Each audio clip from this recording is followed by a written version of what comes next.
The Woman of Samaria is the three-dimensional you, and Jesus at the well is the fourth-dimensional you. The argument starts between what you want to be and what reason tells you that you are. The greater you tells you that if you would dare assume you are already what you want to be, you would become it. The lesser you, with its limited focus, tells you, why you haven't a bucket, you haven't a rope, and the well is deep.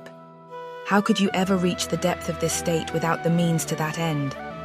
You answer and say, if you only knew who asks of you to drink, you would ask of him.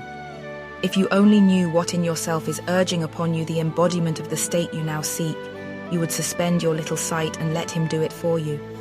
Then he tells you that you have 5 husbands and you deny it. But he knows far better than you that your 5 senses impregnate you morning, noon, and night with their limitations.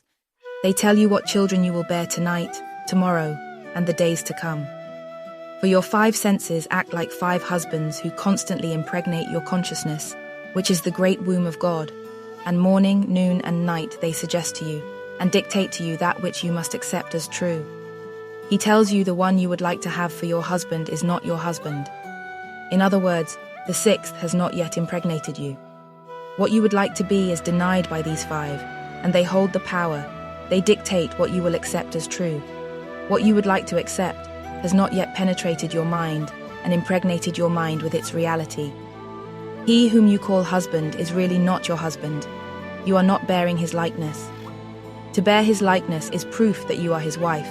At least you have known him intimately. You are not bearing the likeness of the 6th. You are only bearing the likeness of the 5. Then one turns to me and tells me all that I have ever known. I go back in my mind's eye, and reason tells me that all through my life, I have always accepted the limitations of my senses. I have always looked upon them as fact. And morning, noon, and night, I have borne witness to this acceptance.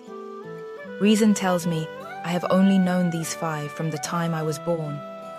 Now, I would like to step outside the limitation of my senses, but I have not yet found within myself the courage to assume I am what these 5 would deny that I am. So here I remain, conscious of my task, but without the courage to step beyond the limitations of my senses and that which my reason denies.